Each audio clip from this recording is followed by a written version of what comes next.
Muy buenas tardes. Bienvenidos aquí a nuestra parroquia Nuestra Señora del Rosario. Antes de iniciar, yo quiero invitarlos a que los celulares los podamos poner en silencio, ¿verdad? Y ¿ven, señora? Vamos a esperar entonces que abra y cierre la cartera. No, mi amiga. Entonces, un poco la dinámica. Tenemos a nuestros expositores que nos van a exponer el tema y posteriormente al final vamos a hacer las preguntas para no cortar, digamos, la exposición. Entonces, sugerencia que el celular lo vamos a usar para anotar las preguntas, las vayan anotando a la medida que se les ocurran, porque probablemente se nos van a olvidar después. Oye, bueno, antes que nada, entonces, yo quiero hacer una oración al Espíritu Santo para que nos encomendemos esta noche, para que todo salga bien. En el nombre del Padre, del Hijo y del Espíritu Santo. Amén. Espíritu Santo, amor del Padre y del Hijo, inspírame siempre lo que debo pensar, lo que debo decir, cómo lo debo decir, lo que debo callar, lo que debo escribir, lo que debo hacer, para que en mí todo comience en Cristo permanezca y a Cristo conduzca, procurando la gloria del Padre, el bien de la Iglesia y la salvación de todas las personas. Amén.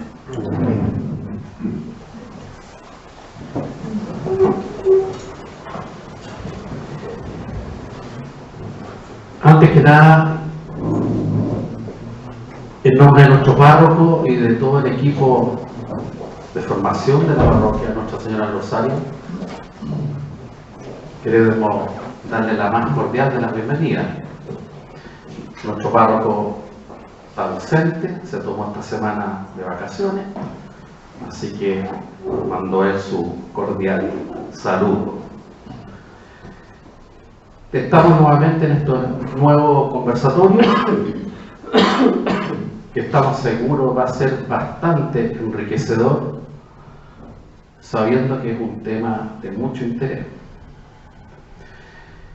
Como decíamos, el conversatorio lo vamos a desarrollar en 2 etapas y al final entonces vamos a hacer las preguntas. El matrimonio es la institución sobre la cual está basada la familia y los novios hacen promesas que van a durar hasta su muerte. Pero en la historia de la humanidad hemos visto que esto muchas veces, y más de las que quisiéramos, termina en frustración, desilusión o bien un fracaso de la unión matrimonial. Es sin duda una situación muy dolorosa para los esposos, para los hijos, para la familia, para todo aquel que nos rodea, los amigos y todo el mundo que está al lado. Por eso hoy queremos poner el tema sobre la mesa y hablar claramente de esta situación. Muchos de nosotros hemos estado en situaciones similares, o bien conocemos personas que pasan por quiebres matrimoniales, y es imprescindible que como iglesia encontremos y podamos dar respuesta, es decir, ayuda.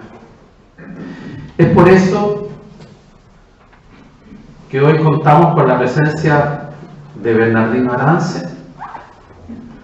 Bernardino es ingeniero civil químico, licenciado y doctor en Derecho Canónico, defensor del vínculo en el Tribunal Interdiocesano de Santiago y de San Bernardo.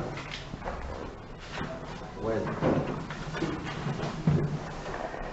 Enriqueta Torrente Suárez. Enriqueta, levanta la mano, eso.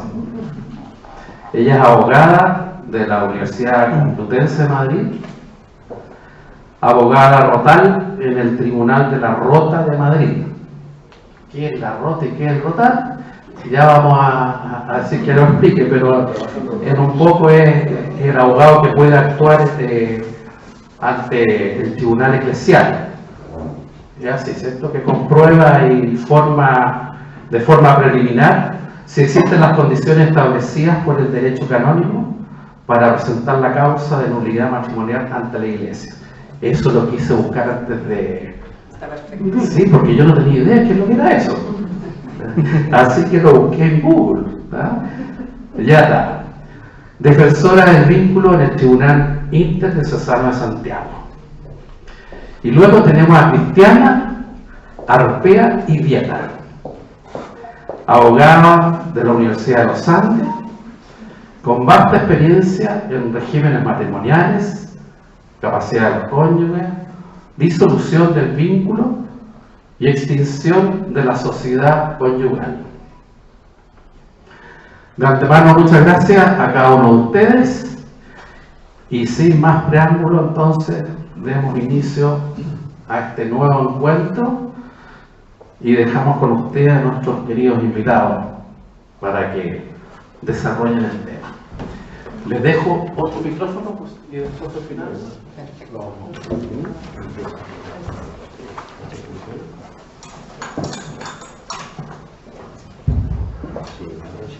¿Se escucha? No. Si me acerco y hablo. Ahí estamos. Ya la cosa que no se ve. Pues sería mejor que te voy a saltar un ojo. ¿Cómo es?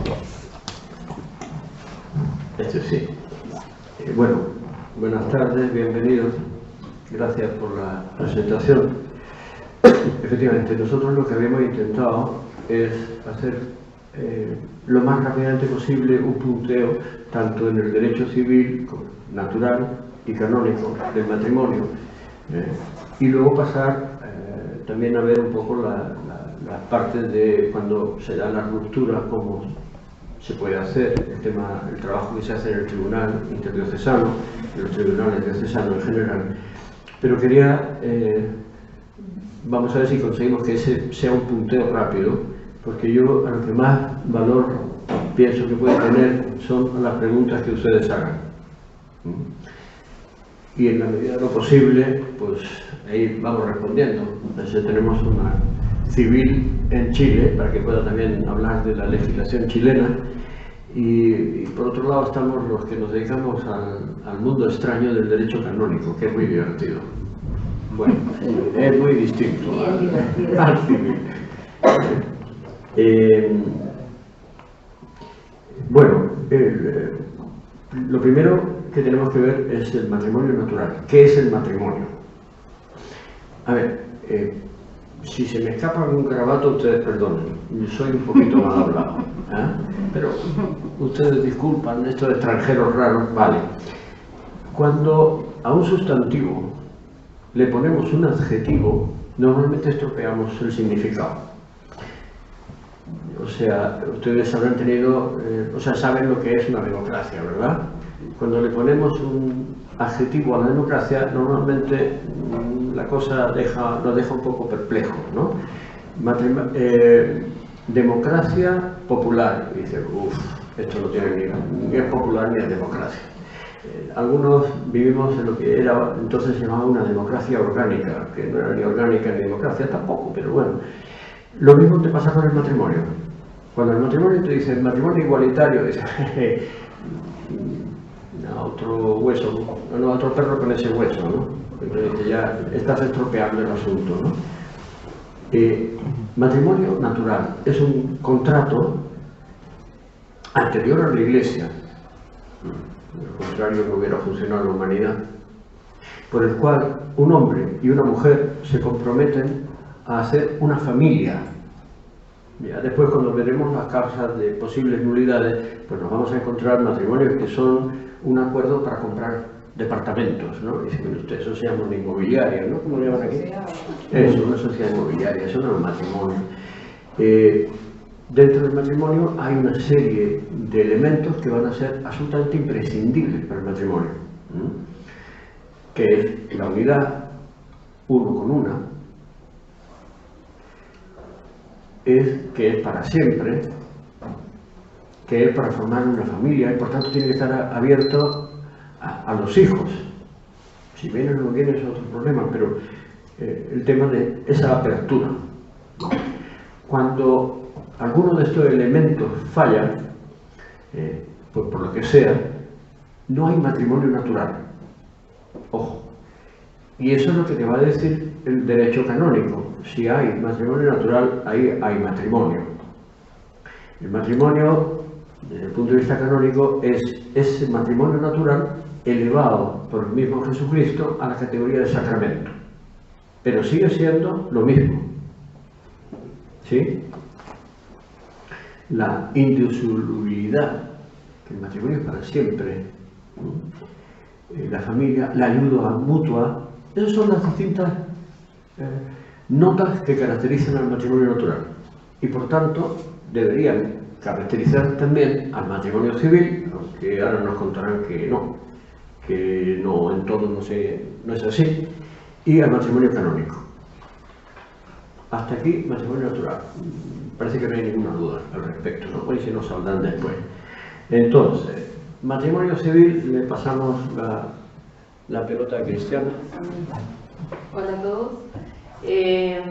Escuchando a Bernardino, el matrimonio civil en Chile no dista mucho del matrimonio natural, porque finalmente, como les voy a leer el artículo del Código Civil, indica que el matrimonio es un contrato solemne por el cual dos personas se unen actual e indisolublemente y por toda la vida, con el fin de vivir juntos, de procrear y de auxiliarse mutuamente.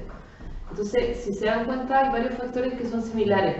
Es un contrato, y es un contrato solemne porque se hace frente a un oficial civil, tiene sus solemnidades, se considera contrato por el mismo significado de contrato en el Código Civil, donde es un acto por el cual una parte se obliga para con otra a dar, hacer o no hacer una cosa. O sea, es un contrato y es voluntario. Las partes deciden contraer matrimonio de forma voluntaria. Indisoluble también está en el matrimonio civil. En Chile, a pesar de que existen causales para separación judicial, para nulidad y para divorcio, también lo considera en un primer momento, como lo considera el matrimonio natural, indisoluble. Además, el Código Civil habla de que es entre un hombre y una mujer. Sabemos todo hoy en día que el matrimonio igualitario ya ha sido aprobado como ley, y ahí hay una diferencia con el matrimonio natural como lo entendemos.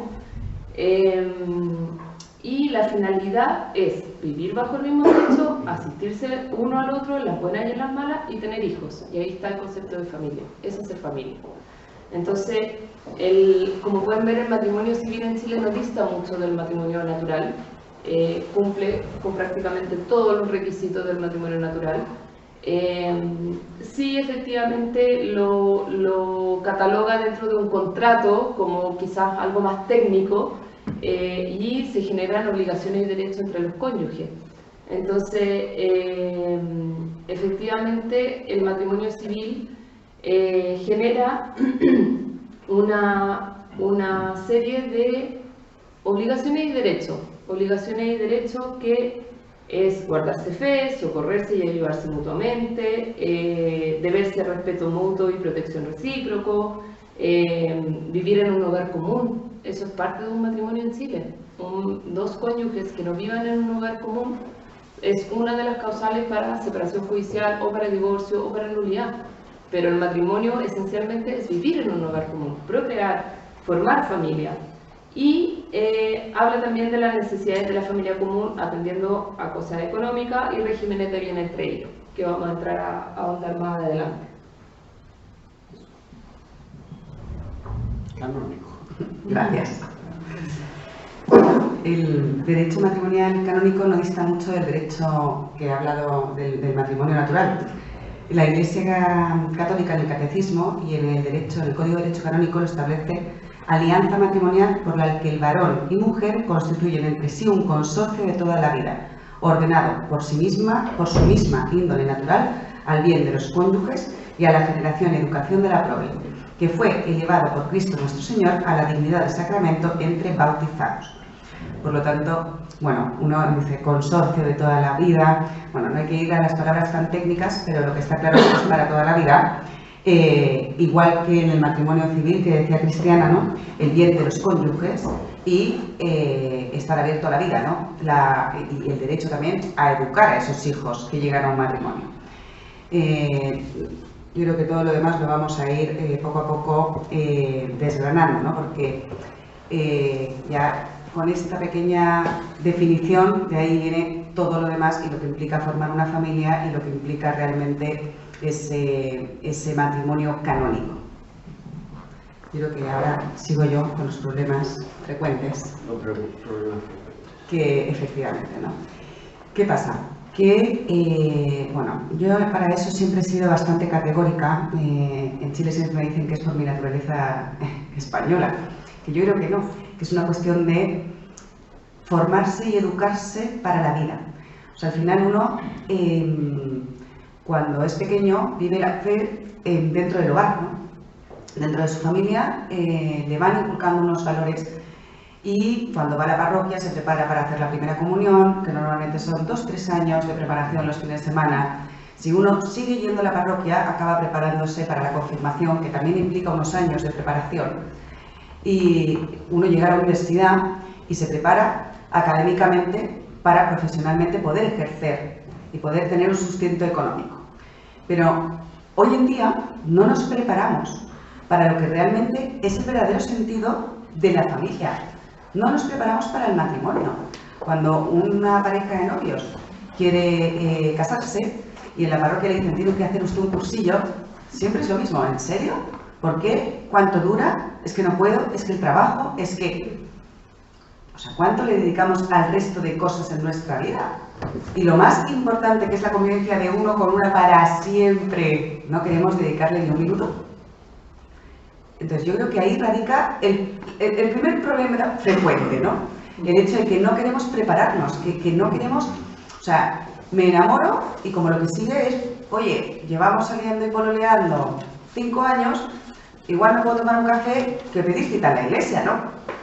Entonces al final, cuando las cosas se ven así y se distorsionan de esa manera, aparecen los problemas efectivamente en el matrimonio, porque nunca se tomó esa decisión de una forma realmente de lo que es un matrimonio en la Iglesia Católica. Entonces, es muy importante que la formación se vaya adquiriendo y uno estar preparado y dispuesto para llegar al matrimonio con la real disposición de cumplir lo que la Iglesia dice.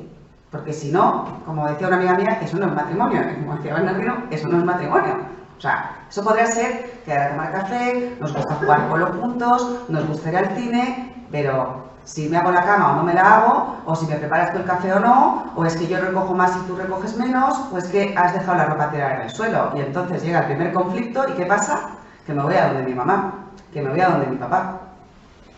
¿Por qué? Porque estoy preparado para profesionalmente aguantar que me reten, que me digan cosas fuertes, que me tengan hasta las 11 de la noche trabajando, no importa nada.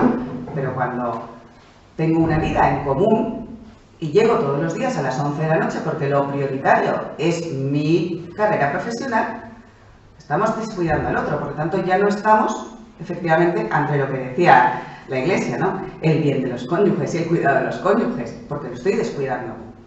Entonces, ahí, eso pasa mucho, ¿no? Entonces, otra cosa que pasa también, efectivamente, nos educan porque todos los que estamos aquí, al final, estamos hablando de nulidades canónicas. Por lo tanto, se presupone que uno tiene una fe y que esa fe la vive de alguna manera.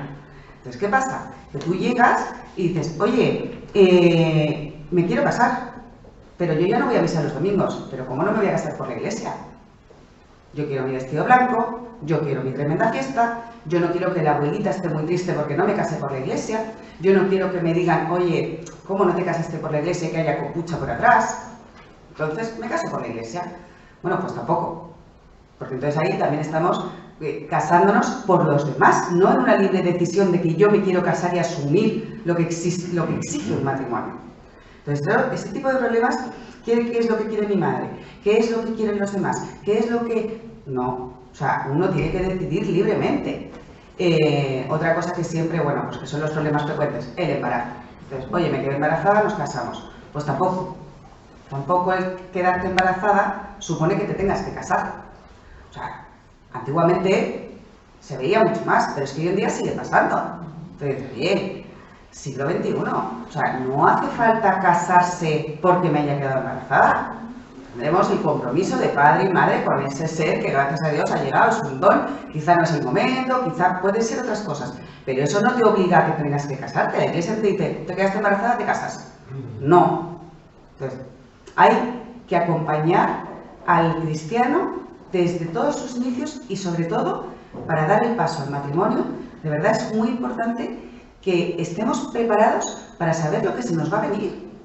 Estuve leyendo, porque acaba de ser el 10º encuentro mundial de las familias. Entonces, el Papa decía, la apuesta por el amor familiar es valiente. Hace falta valor para casarse. Claro que hace falta valor para casarse hoy en día, pero si es que todo es un problema. O sea, todo es complicadísimo. Entonces, hoy en día los que se casan son valientes, porque deciden apostar por algo que no está de moda, que no es lo que sigue la corriente. Entonces, cuando uno decide ese matrimonio por la iglesia, tiene que decidirlo bien preparado y con la cabeza clara. Luego pueden pasar muchas cosas y ahí es donde entramos en los capítulos de nulidad matrimonial. Pero es que antes de entrar en el capítulo de nulidad matrimonial, tenemos que partir de una buena base. Luego me pueden haber engañado, me pueden... Oye, pues yo me casaba, pues lo que decía antes Bernardino, ¿no? ¿Me puedo casar para qué? Para tener una inmobiliaria. No, perdona. O me caso porque es que es Manolito, Pepito de la familia de Futanito y entonces una familia que económicamente me conviene porque yo quiero un valor posicional y económico y social y además tiene acciones en el club de no sé quién y entonces me estoy casando por quién es él, no porque yo quiera acceder al matrimonio. Por lo tanto, eso ya son unas cuestiones que efectivamente pasan a ser capítulos de nulidad matrimonial. Pero es muy, muy importante que la preparación se haga y que yo siempre digo lo mismo, por eso digo que soy bruta. Si a mí me llega un matrimonio y me dice, es que yo no quiero hacer el cursillo, es que yo ya sé, digo, ¿sabes qué? Esto no es lo que tú quieres. Vete y cuando estés preparado vuelves. Porque además hoy en día todo el mundo convive.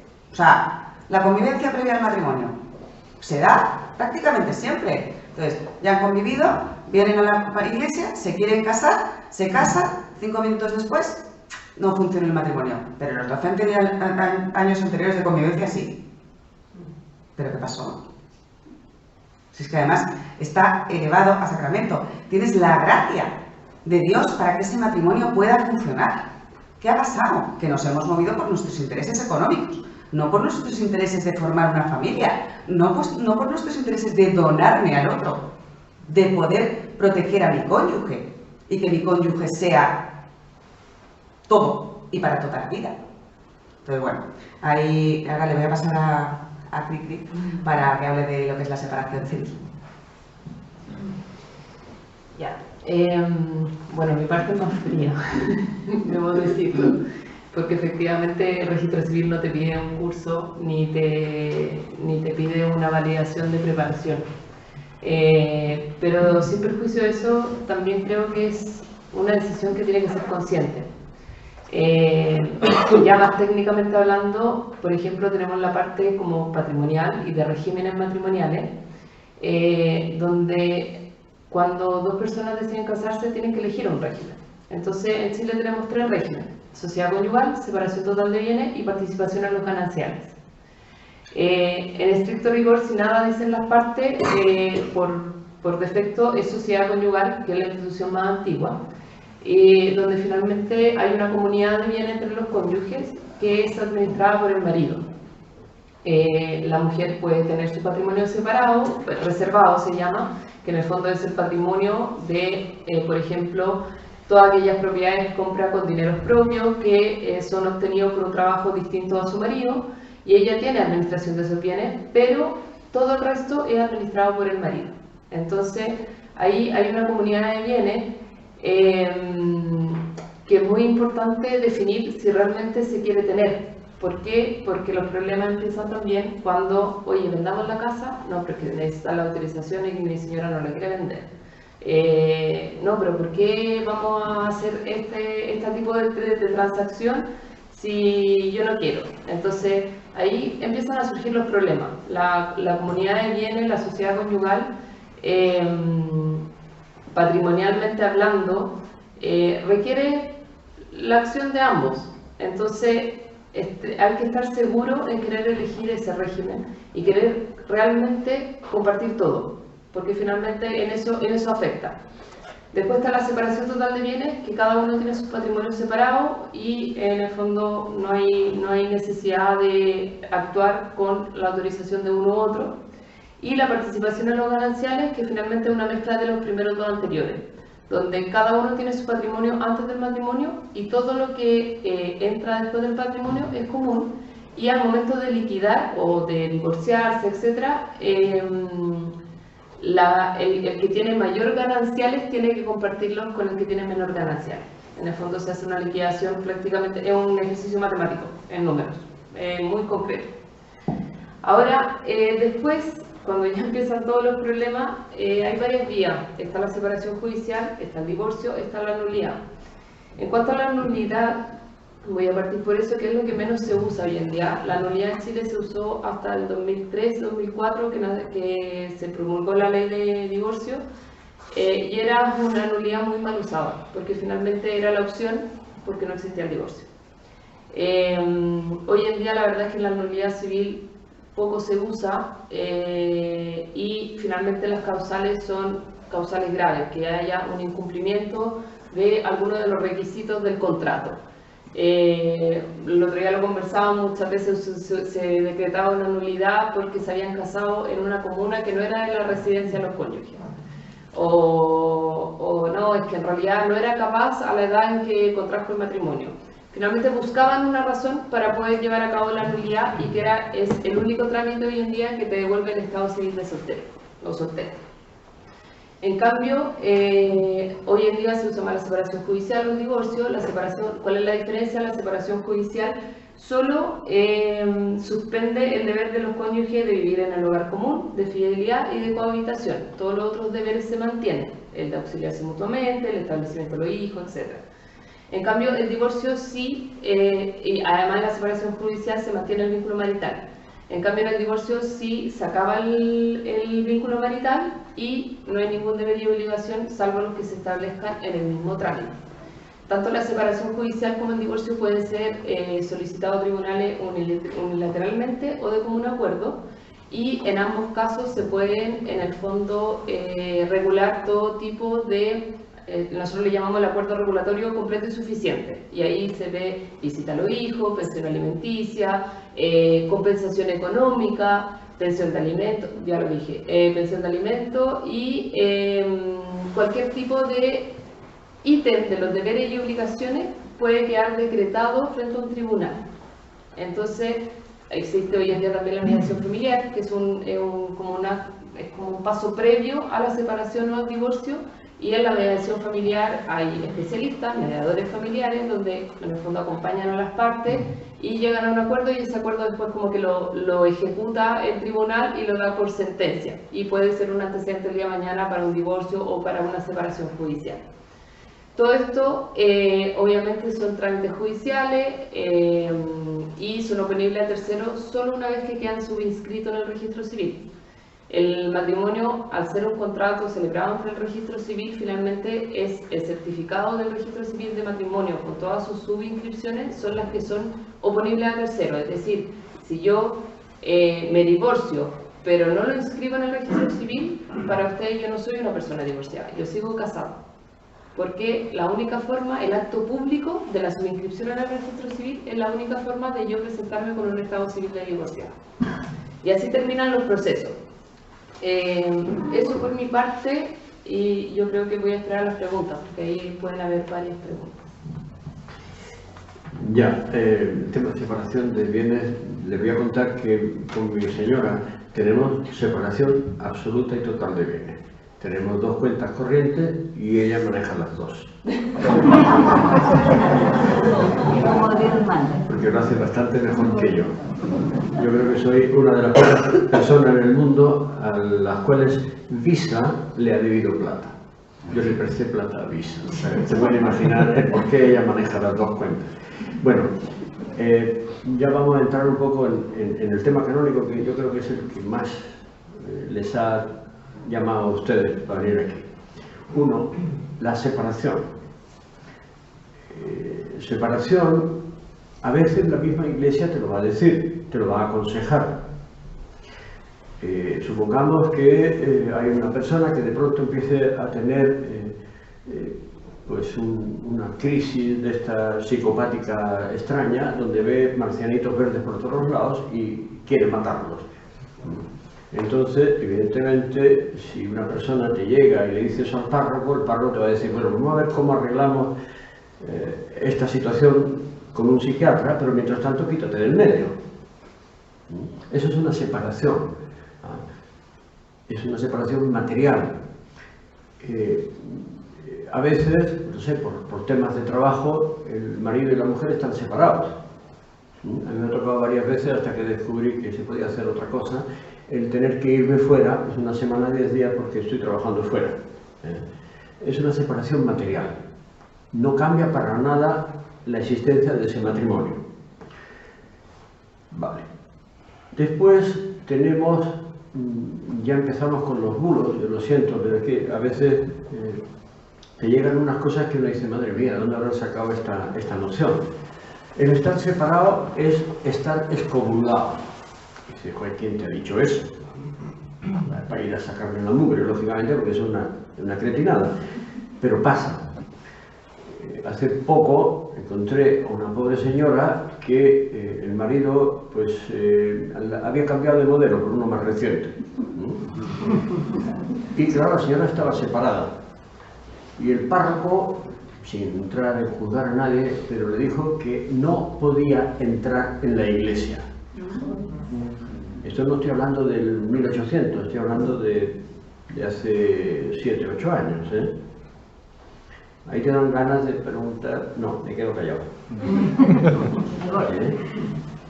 Ya, el tema separación no quiere decir nada sobre el tema de excomunión. Dice, bueno, es que los separados pueden comulgar. Pues claro, si cumplen con los 10 mandamientos que hay, estamos. Ok, yo estoy separado, pero me dedico a robar bancos. Mire usted, no puede comulgar. Pero no es un problema de la separación, es que tu trabajo de robar bancos, pues no, parece que choca un poquito con la moral católica. Mire usted, que yo estoy separado, pero estoy haciendo vida matrimonial con otra persona. Bueno, pero el problema no es que estés separado, es que estás viviendo, no sé cómo se dice aquí en Chile, sin ofender a nadie, concubinato se dice, es que suena un poquito fuerte, pero bueno, o sea, digo, suena fuerte porque a veces, y eso lo hablaremos después, hay como una especie de condena. Eso es lo que no podemos hacer. Un católico no puede condenar a alguien.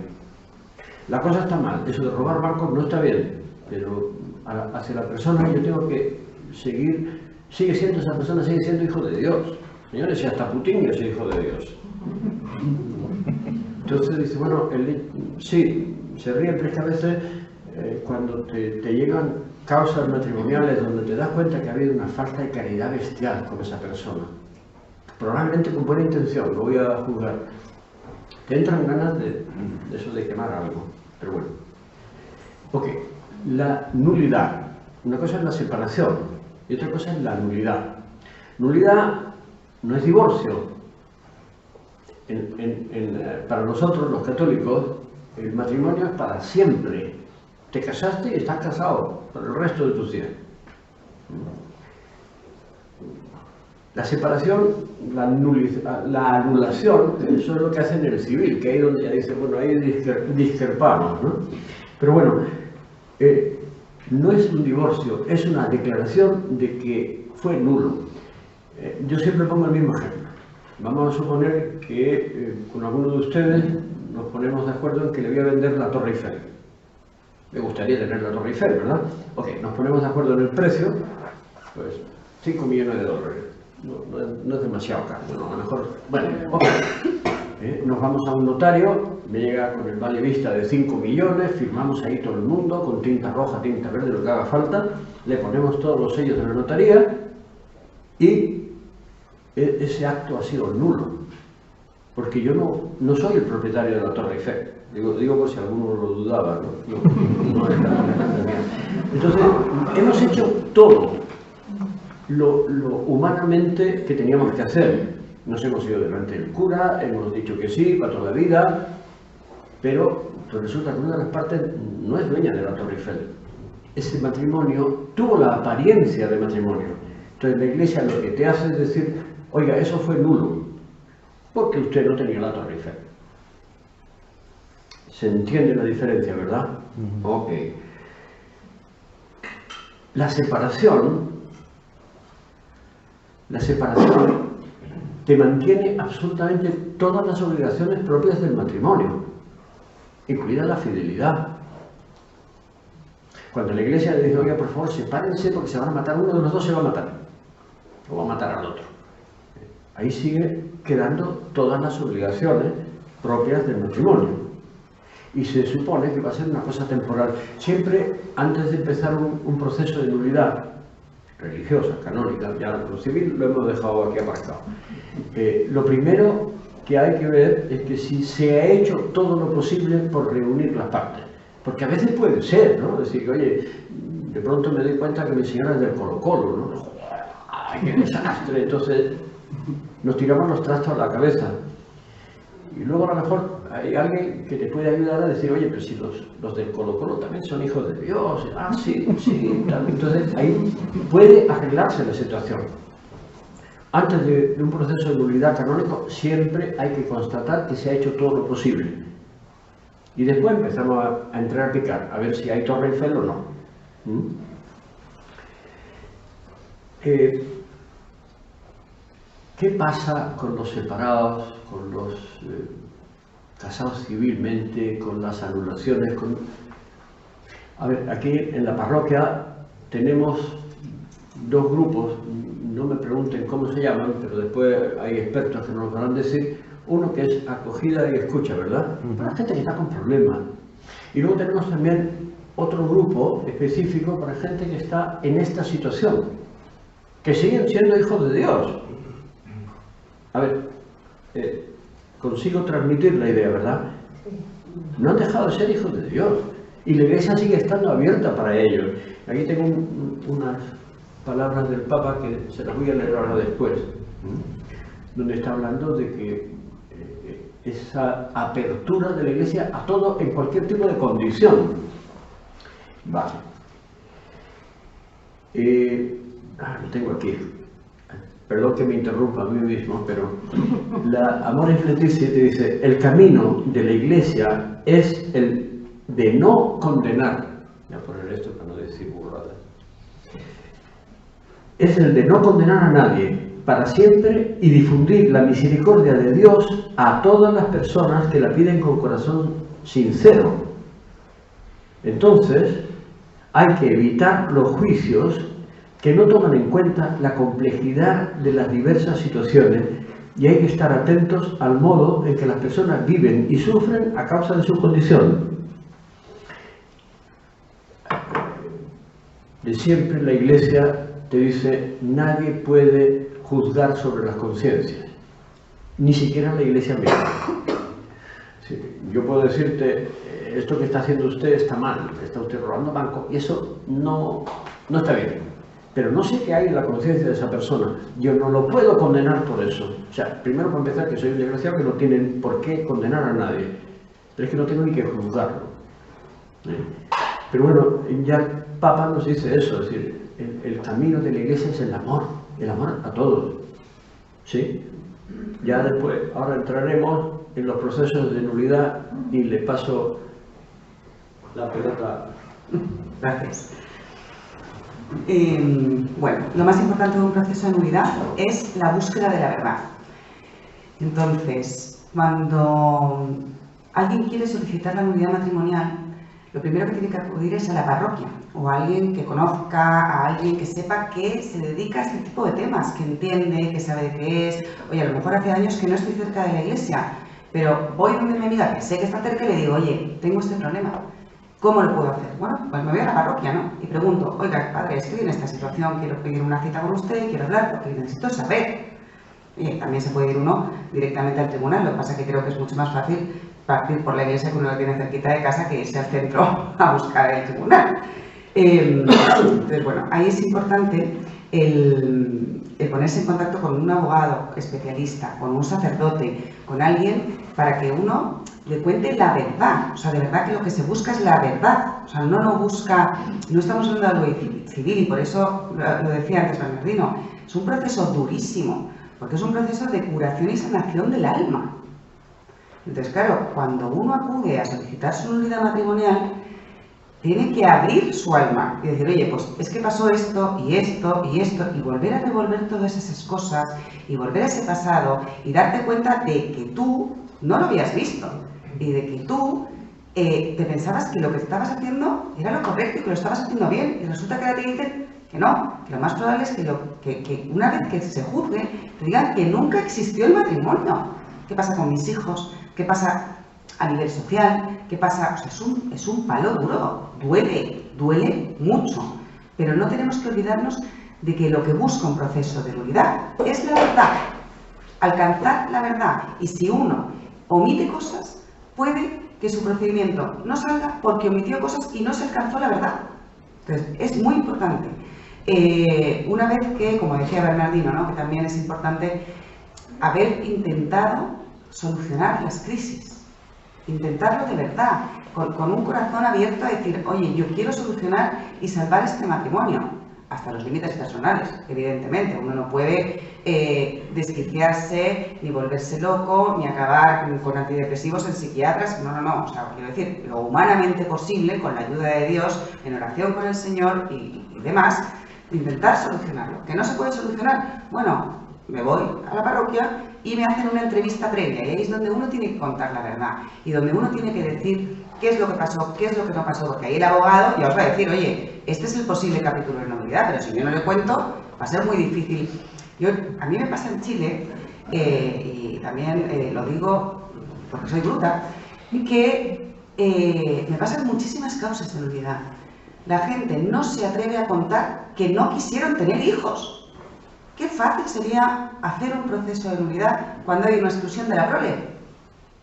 Pero no lo quiere contar. Es que tomaba pastillas, es que tomaba anticonceptivos, es que no teníamos relaciones sexuales. Dios mío, no es un tabú, es un matrimonio. Y el matrimonio lo instituyó Jesucristo. Y para la procreación se necesita el acto sexual.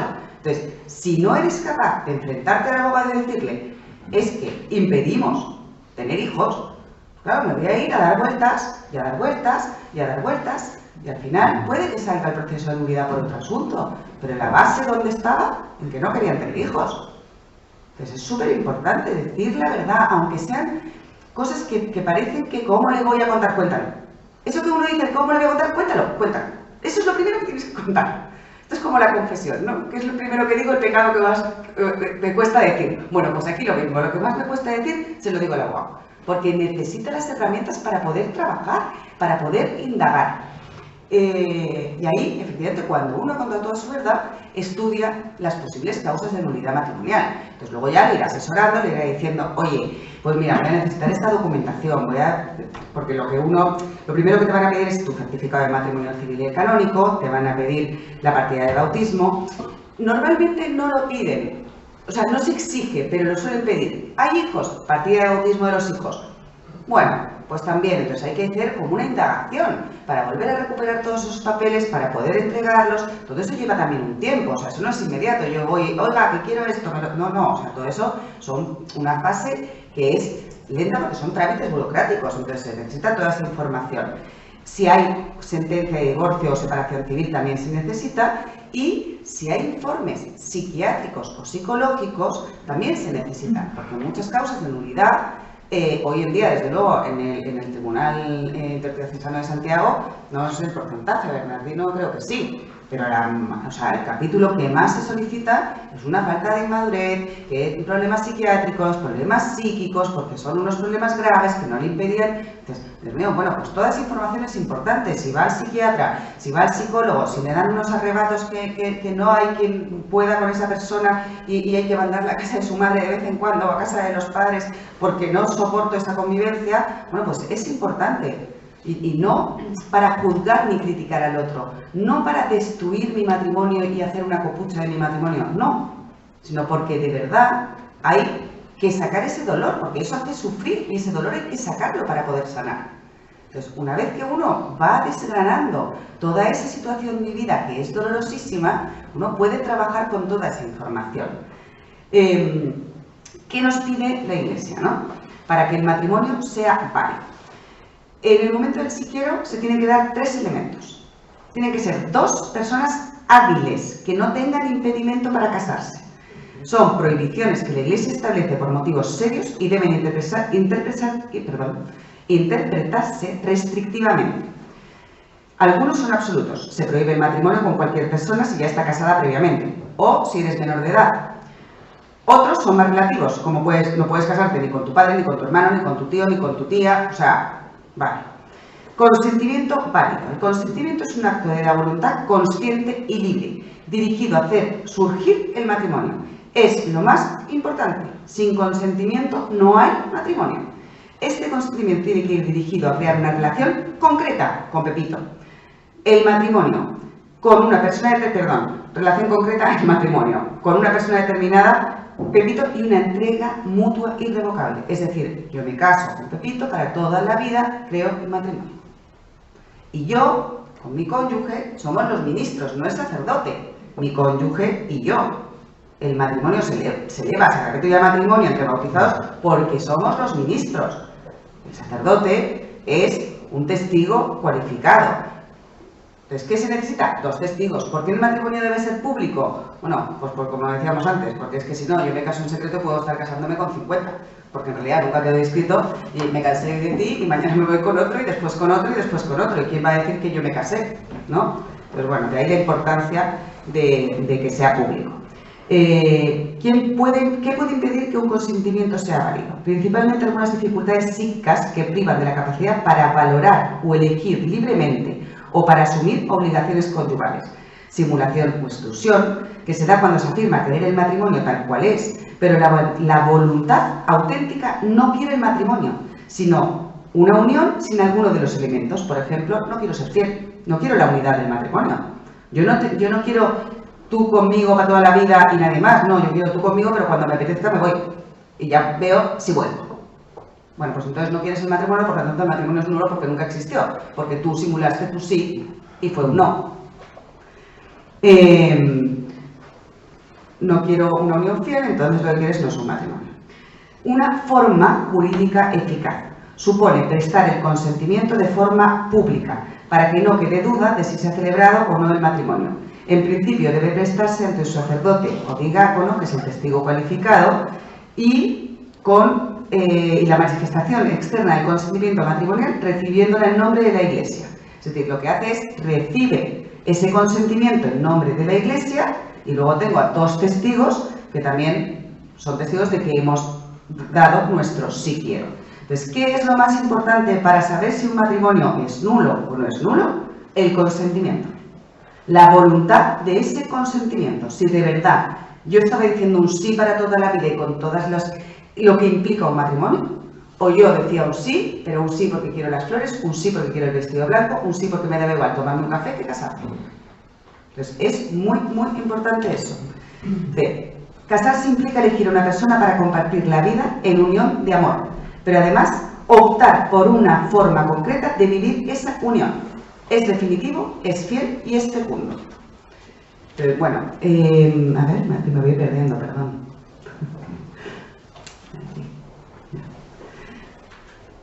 ¿Qué pasa cuando, que eso habla mucho la gente, ¿no? Que se oye, se escucha? Tengo un matrimonio, tengo hijos y resulta que me dicen que mi matrimonio es nulo. ¿Qué pasa con mis hijos? Pues tus hijos son tus hijos y son absolutamente legales. Yo no sé decir esa palabra porque no la he usado nunca, ¿no? Pero aquí me ponían, quedan guachos. Bueno, pues no son guachos, o sea, no. Los derechos de los hijos son absolutamente inherentes a que sea nulo o no sea nulo. O sea, mamá y papá tienen los mismos derechos sobre esos hijos, porque la nulidad no te quita ni te da el que tú seas padre. Es tú nulidad de tu matrimonio y en el vínculo. ¿Quién la puede solicitar? Que no le he dicho. Tanto él como ella. Con que la solicite uno de los dos es absolutamente válido. Y la sentencia recae para los dos. No es que a mí me la dieron pero a ti no. No. Estamos hablando de que la unión es la unión de uno con otro para siempre. Por lo tanto, si el vínculo no existió para ninguno. ¿Vale? Entonces, ya entrando más en profundidad de cómo es el proceso, pues si uno lo pide y el otro no quiere participar, bueno, pues puede decir, oye, no quiero participar, por lo tanto, le declaran ausente. Eso no quiere decir que no le vayan a seguir comunicando todas las fases del proceso y todo lo que va pasando, pero se dicta sentencia sin que él sea parte o forme parte del proceso. ¿Qué pasa? ¿Qué es lo bueno o qué es lo que debería ser o lo que nos gustaría a los defensores del vínculo que pasase? Que participaran los dos. Yo puedo estar enfadado contigo, yo te puedo odiar, yo no sé, lo que tú quieras, pero si estamos buscando esa verdad, es preferible que comparezcan las dos partes, que busquen testigos, que aporten testigos, y no testigos de es que era mi compañera de trabajo cuando se divorció y entonces lloraba todo el día y me contaba que él era... No. O sea, los que han vivido todo ese inicio del pololeo, de las rupturas, si es que hubo rupturas durante el noviazgo, las dudas, si es que hubieron dudas antes del matrimonio, si realmente, o sea, los que conocieron esa historia desde dentro.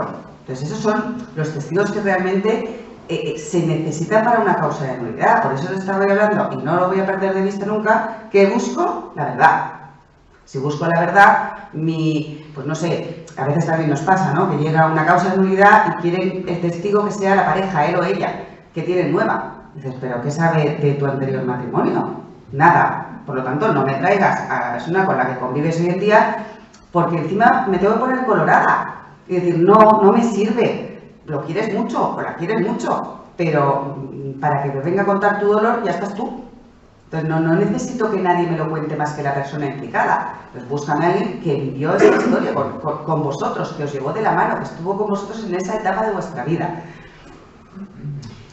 Sí. ¿Dónde? ¿Lugar? Bueno, sí, el lugar. En el juzgado. En el juzgado. Sí.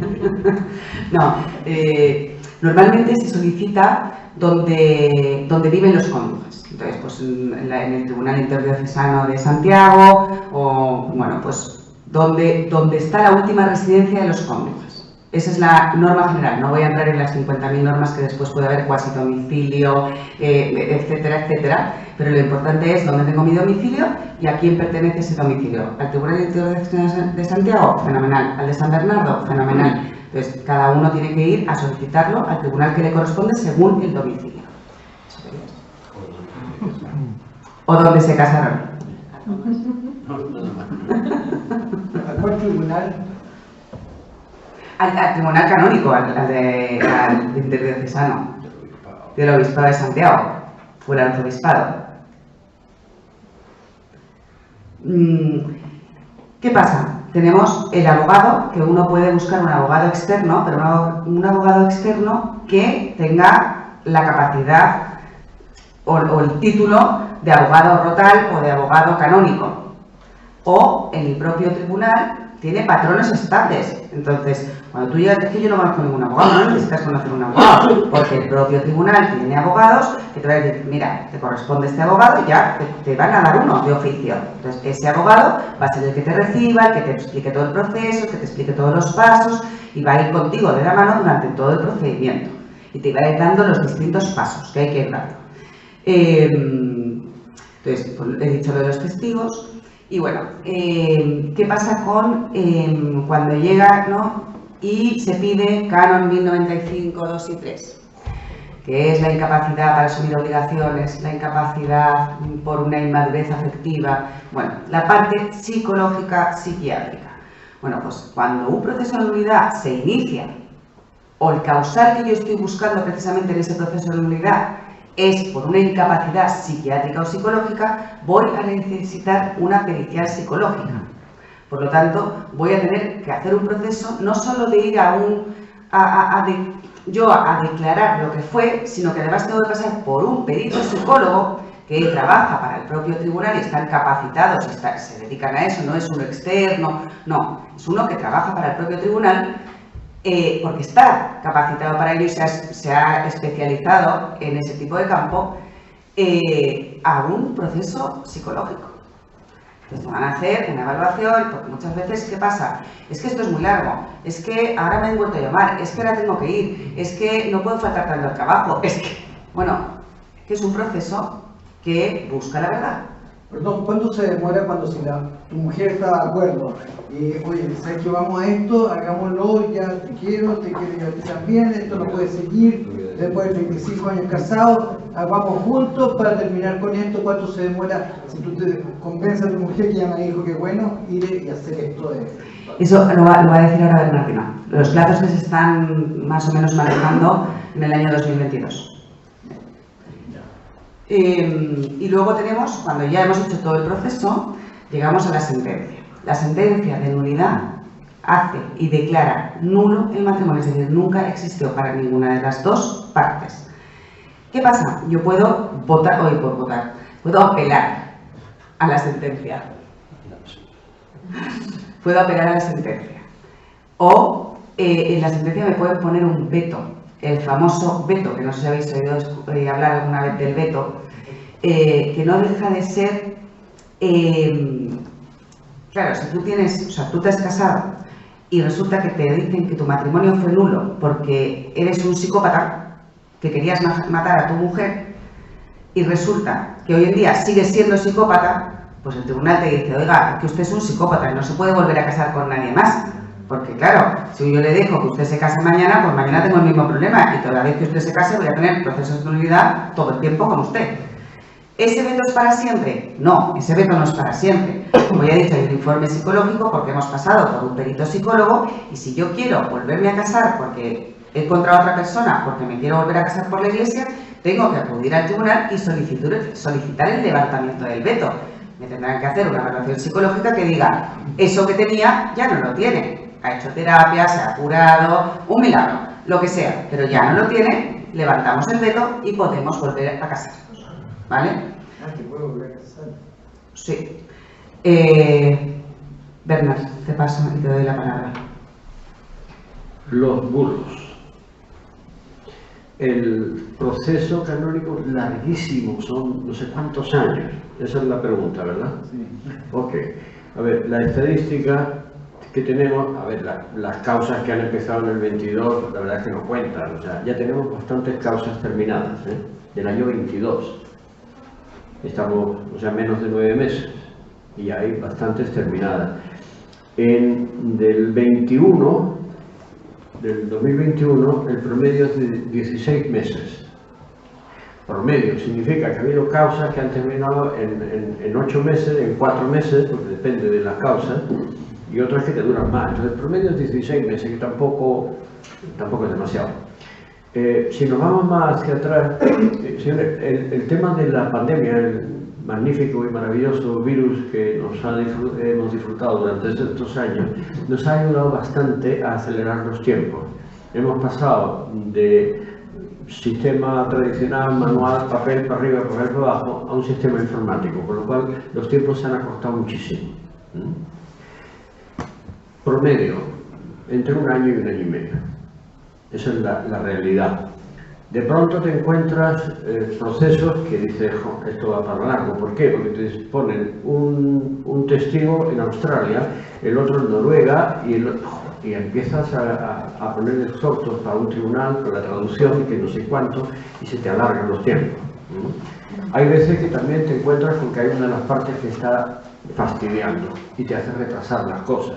Pues que le da largas al peritaje psicológico, porque hace falta un peritaje, ay sí, quedó para no sé cuánto, pero 3 días antes le dice, no puedo ese día, deme 15 días porque voy a... y te lo va alargando, pero el promedio un poquito más de 1 año, ese es el promedio. Otro bulo, el divorcio católico. Señores, el divorcio católico no existe. Pero ustedes habrán oído, sí, ¿verdad? Le dieron el divorcio católico. Mire usted, no. O sea, lo que fue una declaración de que eso que parecía un matrimonio no lo fue, nulo. Otro bulo, si lo pagas, te lo dan. Pues mire usted, no. Gracias a Dios, el tribunal es decir, la gente es bastante seria y estamos, por lo menos, todos los que yo conozco, que son todos, están trabajando de verdad para hacer las cosas lo mejor posible. Eso no se da. Puede haberse dado una vez en la historia, o sea, en la historia hemos visto de todo. Hoy día no. Costo, carísimo, carísimo. Ese es otro de los bulos que se escucha, ¿verdad? Ok, pues mire usted, si usted va al tribunal, el Papa dijo hace unos años que si se podía, que fuera gratuito. Aquí el Tribunal Internacional de Santiago es gratuito. O sea, te cuesta 0. Oiga, si usted quiere dar algo, porque nos viene bien, porque los gastos los va a tener de todas maneras. El costo es 0. Lógicamente, si tú no quieres usar uno de esos patronos estables, de esos abogados que el tribunal pone a disposición de todo el mundo, y te vas a contratar uno de estos abogados que están reconocidos como abogados por el tribunal, allí tenemos uno, ahí sentado. Lógicamente, pues será un tema que lo tendrás que pagar voluntariamente y tienen un límite para ser autorizados a intervenir como abogados del tribunal. Tienen un máximo que no sé de cuánto es, que no es mucho, ¿no?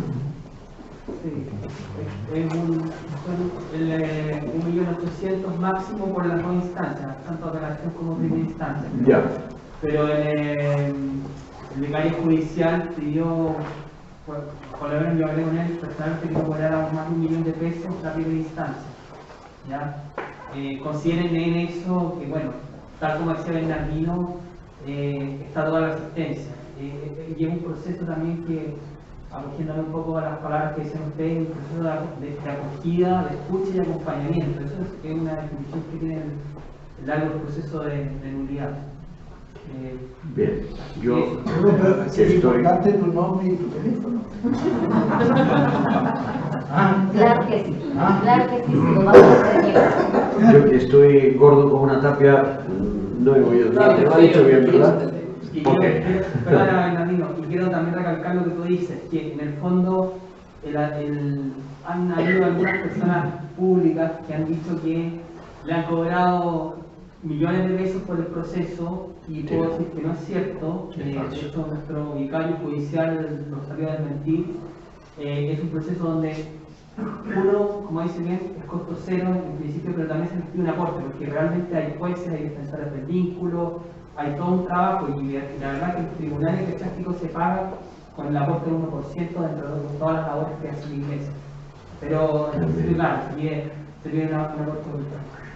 Sí, y ahora el costo, como ha pedido el Papa, 0. Pero antes de que lo pidiera el Papa, el costo que había en el tribunal aquí en Santiago era también, o sea, que en el caso de que hubiese necesidad, podías pedir la semi-gratuidad o la gratuidad completa. Y luego, en el caso de que no fuera gratuito, lo que te cobraran en base a lo que tú ganabas mensual. O sea que quitemos esos bulos. Vamos a ver, yo pienso que la mayoría de ustedes están en una situación tranquila, regular, que estas cosas no le afectan. Pero también tenemos amigos y conocidos que están pasando un mal momento y que no se atreven a aclarar su situación por esto, porque son años de estar peleándote, es carísimo, o sea, por todas estas cosas. Es decir, transmitir esto, por eso voy a los bulos. Causales. Cuando te dicen, por ejemplo, a ver, si tu marido fue infiel, no sé por qué siempre le echamos la culpa a los maridos, pero bueno, si tu marido fue infiel, el matrimonio es nulo. Y dice, oiga, mire usted, no. O sea, si te has sido infiel una vez, pues oye, ahí está la caridad cristiana de intentar arreglar, de perdonar, etcétera, etcétera. Cuando es nulo el tema de infidelidad es cuando es un tema que ha sido siempre así, o sea que lo que decía Enriqueta, es decir, una persona que se casa excluyendo la fidelidad. Bueno, la verdad es que ya la he visto de todos los colores, porque en el fondo ya llevo como más de 500 causas y ya estoy curado en salud. A mí ya no me escandaliza nada. Pero te encuentras gente que dice, bueno, sí, como no digo el nombre, puedo decirlo, sí, mi hermano se casó, pero no sé yo así, de entrada, no sé con cuál de las 3 pololas que tenía se casó. Dice, ya. Lógicamente, fue infiel en el pololeo, fue infiel después en el matrimonio. Si eso no, el lobo pierde el pelo, pero no la costumbre, ¿no? Entonces sigue siendo infiel. Ahí sí que hay nulidad. ¿Por qué? Porque excluyó el tema de la fidelidad. ¿Qué otras cosas puede ser? Bueno, ahí está. La exclusión de los hijos, que has dicho, eso sí, eso es siempre, eso es matemático, punto. Hay veces que dice, bueno, no, si se casaron porque estaba embarazada ella, eso es cuando en realidad el embarazo es de los dos, por lo menos en mi pueblo es así. Dice, no, si estaba embarazada, entonces se casó por eso. Bueno, vamos a ver, porque hay veces que sí, la gente se casa embarazada, pero también quiere casarse. Entonces lo del embarazo es pues, un plus. Eso es. Crisis. Ahora, todos ustedes que están casados habrán pasado por varias crisis en su matrimonio, ¿no? Pues nosotros tenemos 11 nietos legales y 4 adoptivos, o sea, 4 que nos han adoptado nosotros como abuelos.